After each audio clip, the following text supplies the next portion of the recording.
Word for repairing something in a way that changes its function.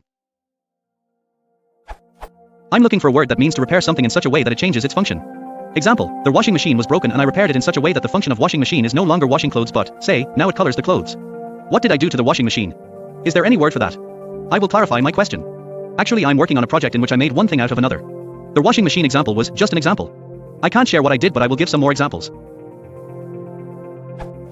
I had a bicycle and I changed it to a car. I made a big phone out of my laptop, changed from one thing to another, dot. I had a picture scanner but I changed it to a printer. How about modify or retrofit?